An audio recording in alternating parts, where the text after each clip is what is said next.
Good morning, good evening, good night, wherever you are, family caregivers, older persons, those in caregiving, entrepreneurs.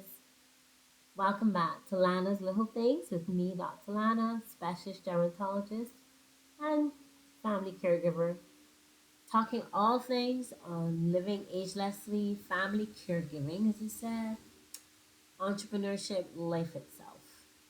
And thank you so much for all the feedback I've gotten from the channel. So remember to like, subscribe, share with a friend, somebody you know who may welcome or need this information.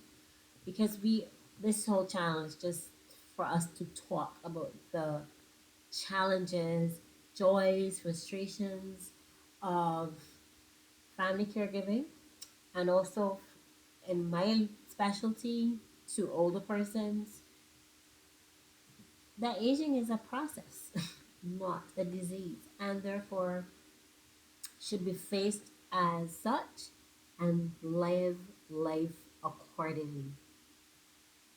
Just live life. But reality kicked in for for the entire last set of weeks, and I've been looking at my posts and realized, you know what? It's amazing. It talks about all the frustrations, the roller coaster of emotions. I'll put that in the link. And whether it's guilt or anxiety or depression or whatever. But caregiver burnout, where everything is just gone, that's something that I really, really want to address. It's a long topic.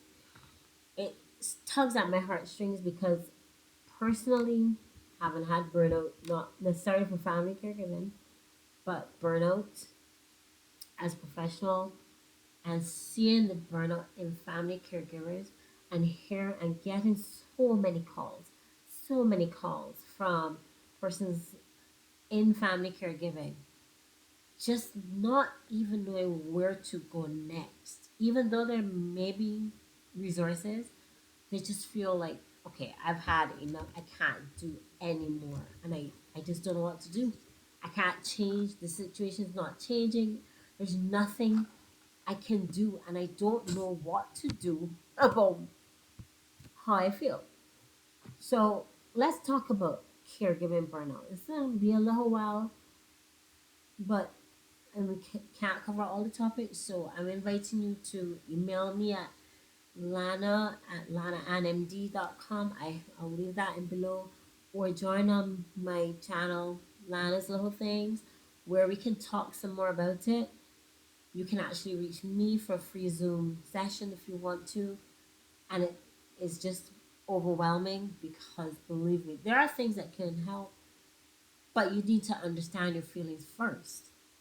And understanding your feelings, haven't gone through them myself, it might you you're gonna find a compassionate ear. Well, so that's probably what the best thing for me to say. So I'll start with not necessarily defining burnout, but defining caregiving. I thought, is this appropriate? You'll let me know what you think about it. Caregiving starts off like this. Well, that was not planned. Seems to start off like this. Ooh, right? Flash.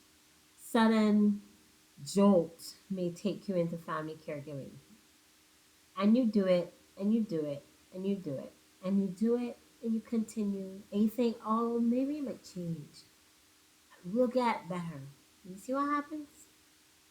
And not sometimes not even too far gone. It's done. You're done.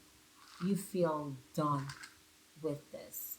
And yet it has to continue because the reason for caring for this older person, whether they have dementia or whether they have an illness, whether it be a spouse or a family member, whether that family member be like immediate or distant, and you're the only one who is in a position to do it, or very few in the family can do it, or there's only one child and you're it.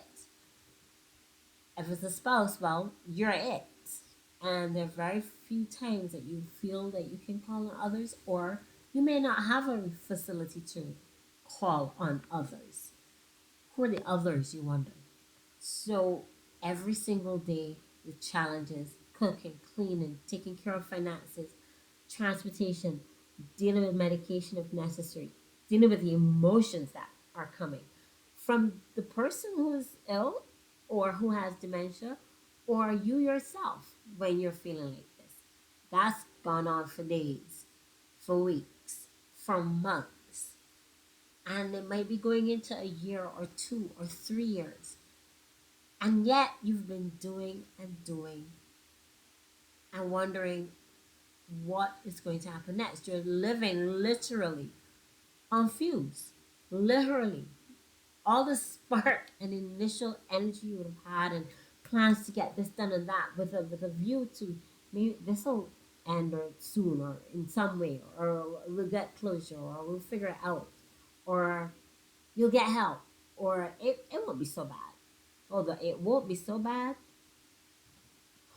if I had $1 for everyone who said I didn't know it was gonna be like this, myself included, I don't know. So, understanding your feelings first. Caregiver burnout is more common than you think. Studies may suggest 60, 70%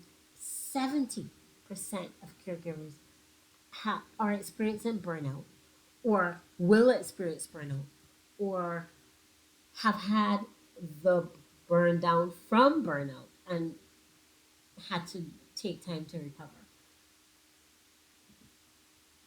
So it really is a topic we have to address. And it's so broad and it's so varied and it's so different from family to family that no one cause and no one answer is enough. And that brings a challenge for the physician, myself, you as a family caregiver, the entire family. Like, what are you gonna do?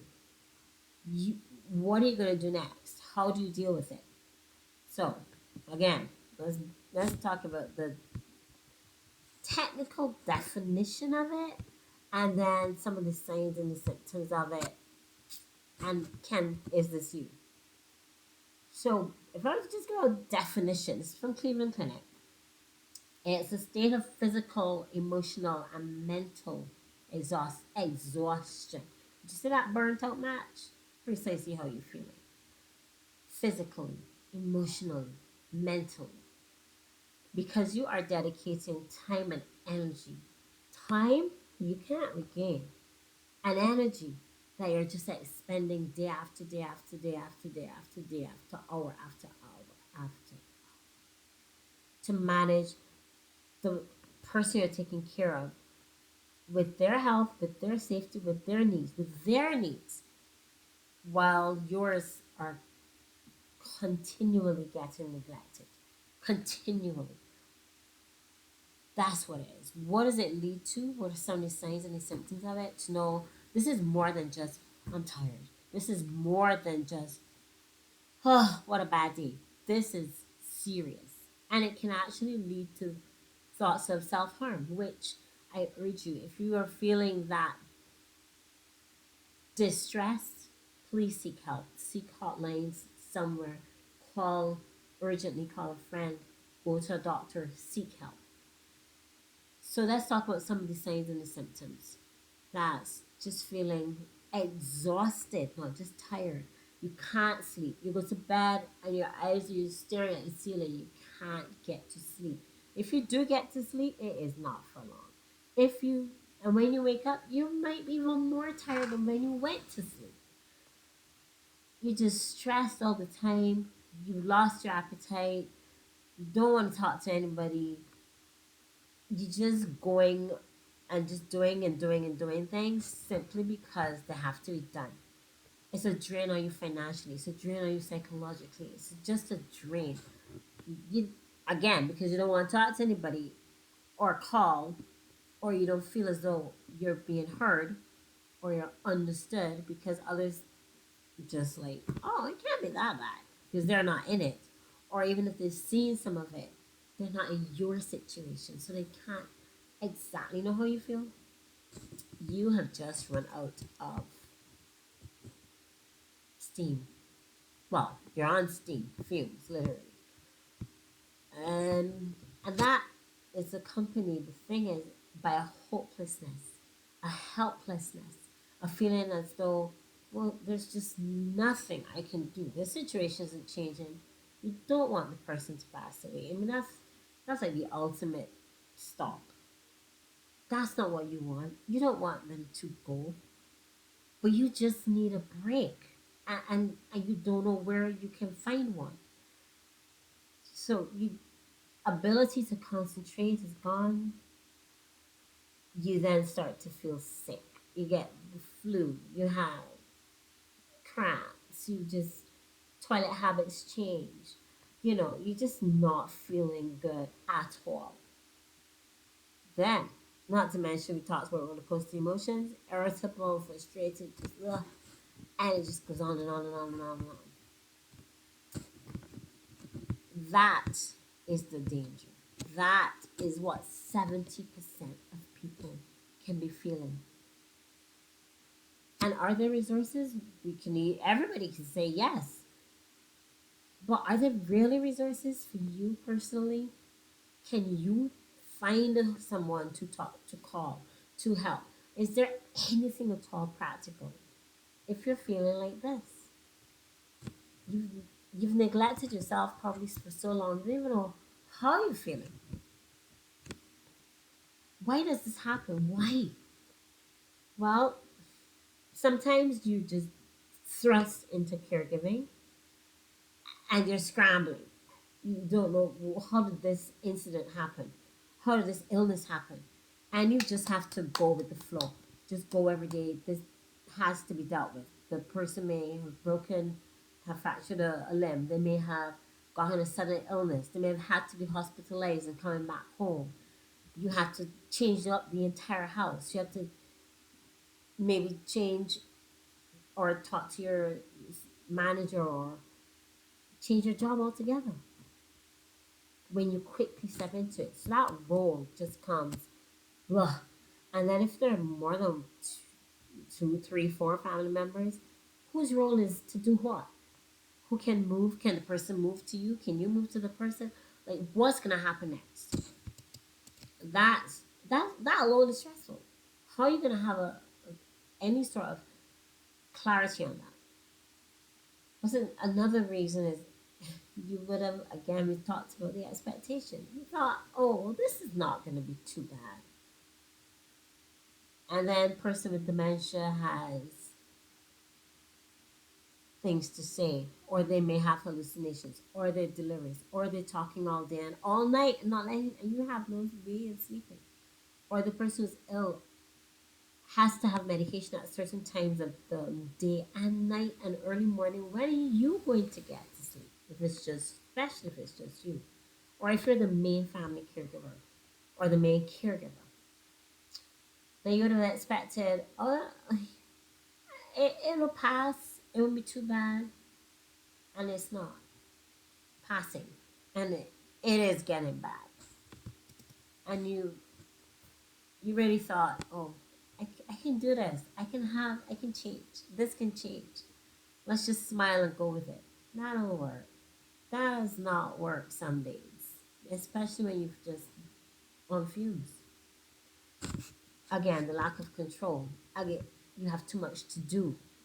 You don't sometimes realize, how did I get so tired? You can't think of the specific day when you felt, I can't do any more. And that is confusing because if you ask a doctor, they're going to say, well, when did you start to feel like this? That's the first question we ask after we ask, how are you doing? When did you start to feel like this?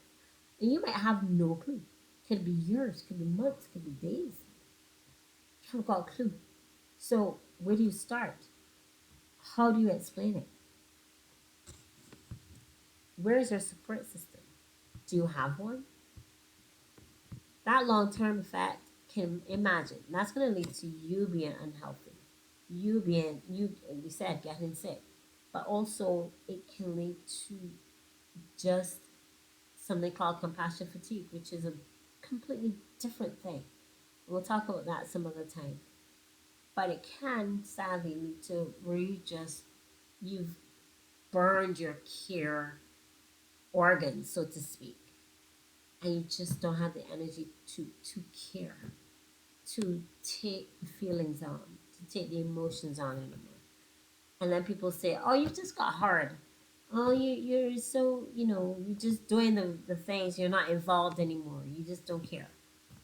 And that's true because you cared so much. You cured yourself into burning out, into not caring. That too, your body says something's wrong, something's wrong, something's wrong, something's wrong.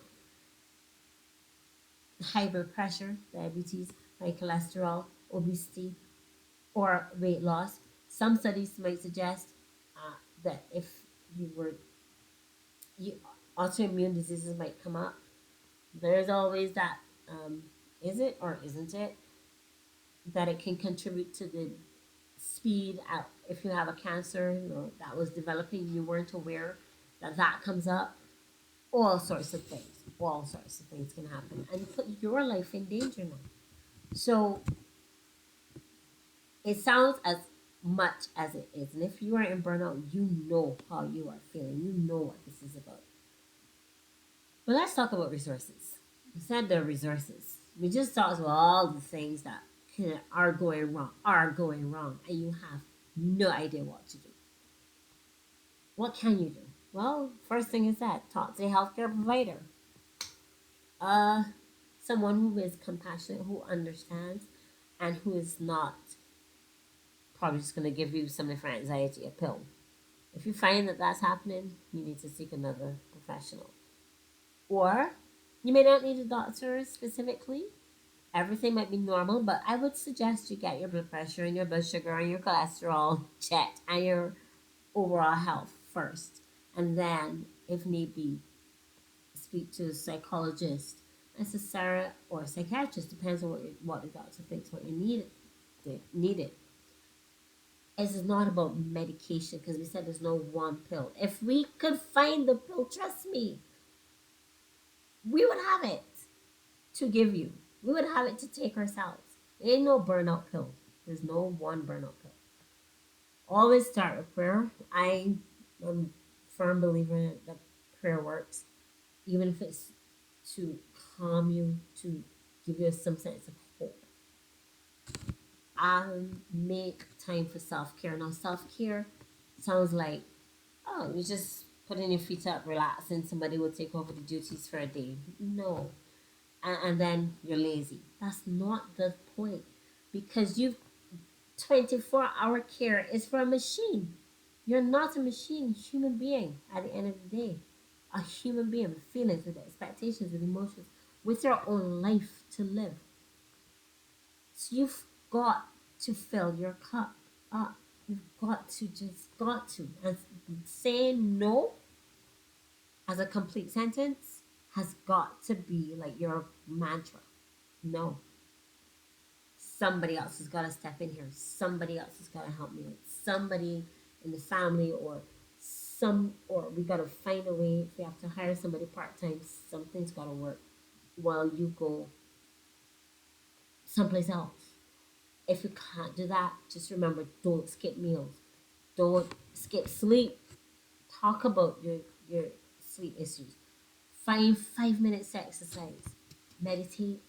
Slow down. Have a schedule. Have a fixed schedule. It might seem that you have to do everything every hour. You don't have to do something every hour. You wouldn't normally.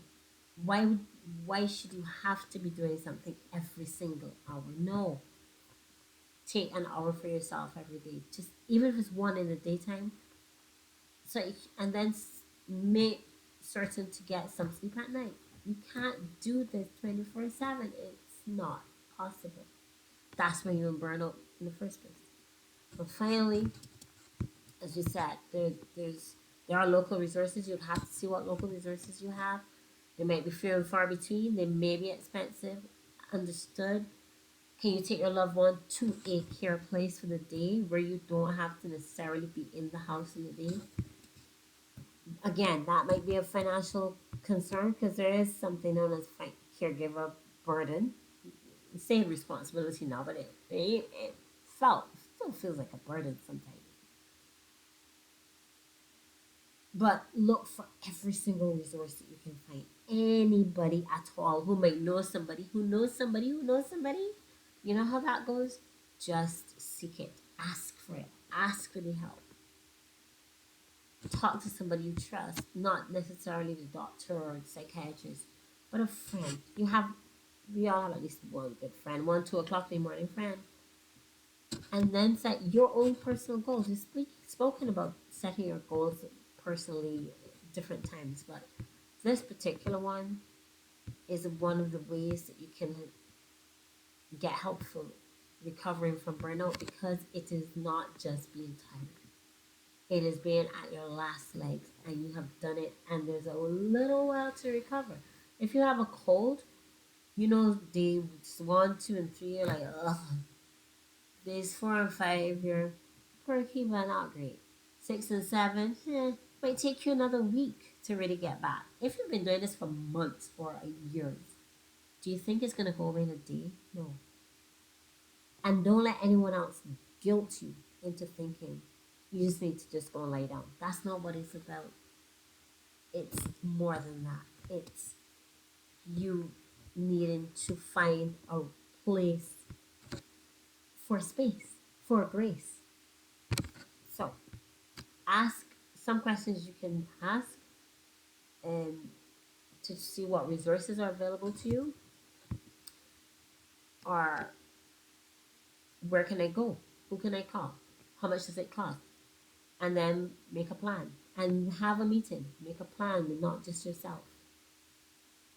All these things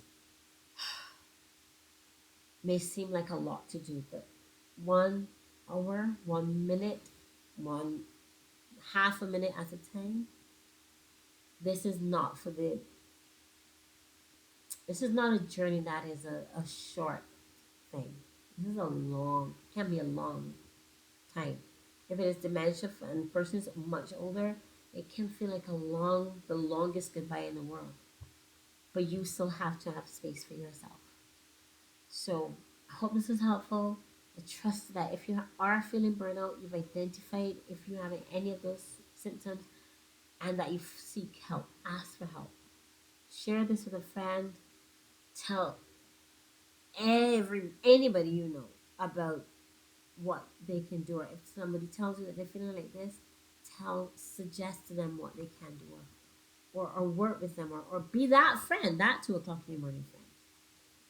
From my heart to yours, Dr. Lana signing out, saying just one last bit.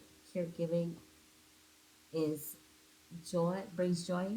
It has its responsibilities, but you cannot do it alone. You cannot do it alone. So seek help from others. Again, I'm here.